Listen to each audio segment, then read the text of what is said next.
Hi guys, today I'm going to do a little video around inventory and the number of options you have available to you and the number of different ways you can handle inventory. Okay, so in your main dashboard you've got a bunch of choices when you scroll down. When you're looking at your product list, you can see your products all through here, what's available, what's on build, what's on a sales order, on a back ordered invoice. So what's in stock, and basically how that works is what's in stock minus any of these columns gives you what's available. In other words, these 10 have already been allocated to a back ordered invoice.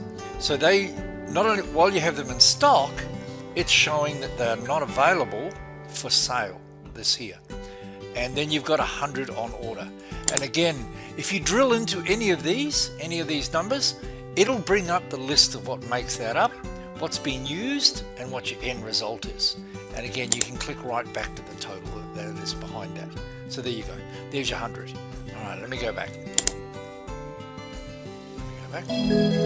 So you got your drill downs on this. You've got your export and import options that are available to you, and you've got departments. Now, departments are a way of tracking separate warehouses, separate locations, or separate divisions within the business. So you might allocate some stock to a repairs and servicing department or to the vans on the road. That could be an individual department. So each of those might adjust that in total, but departments are a way of separating the stock locations within your business. All right, if we drill into a product, again, you've got a bunch of options in here. At the top section is your basic sales information and the categories that you're going to group it under. So you might, in this case apples, you might group it under produce or something along that lines. You've got sales accounts that you want to post the income to, and the units of measure that you want to use. So you could sell it by the pallet, by the meter, by the load, whatever you choose. There's a bunch of different ways of doing that. Purchase options, and again, units of measure. You might buy by the pallet and sell by the box, up to you. Tracking it is for serial numbers, lot numbers, bill of materials, all those sorts of things. And then you've got department sections. So in this case, I only have one department and the stock levels are there. I can put it into bins, and I can set up different discount levels for different customer types. So wholesalers might get a certain discount, retailers get a different discount. There's a bunch of different ways you can do that. You can see attachments and recent transactions in there. All right, let's go back. If you're running serial number tracking, this will give you, if you come up to your simple serial number options here, you can see the serial numbers that are available, that are for sale, or what's been sold at any point in time. Again, just simply click on this to go back to see who purchased that serial number and where it came from. And as you can see it here, we know the customer and everything about that number. Let me go back. So same for where it was purchased from, same concept. You've also got your lot number tracking.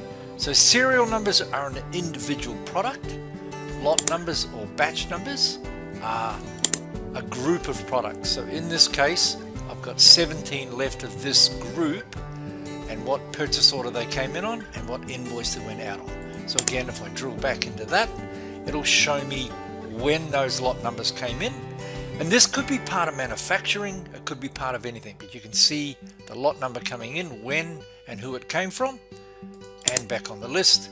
You can see who has purchased it at any point in time. You can go back there. All right. Now, if I go back, if I look again in my product list, I can also set in my product what we call min and max levels. So the minimum quantity and the maximum quantity. So in this case, I've got them to 0, but I might say the minimum I want to get to is 10. The maximum I want is 1,000. Now, when you run the check min levels, if I'm exceeded my minimum quantity, it will go off and automatically make a purchase order. Sorry, I drilled into the product. It will make a purchase order based on trying to bring the negative back to a minimum quantity. Now, when it produces the purchase order, you can make any adjustments you see fit, but that's what you would use check min max for. All right, let me go back. Now, there's a bunch of other options available to you.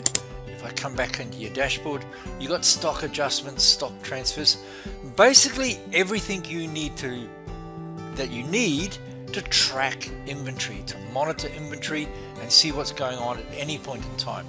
You can also check your upcoming orders and what you've got in stock. So you never want the green line to get greater than the blue line. So that way we're going to run out of stock on January 15. So in 5 months time, I need to make sure that that's covered. And again, if I scroll down, you've got a whole bunch of other information here. My available stocks, my quantities. And again, all this can be tracked via a barcode scanner as well. So the guys can be running around on their mobile phones and track that as well. So there you go. There's a very basic overview of inventory management. If you want to know more, reach out.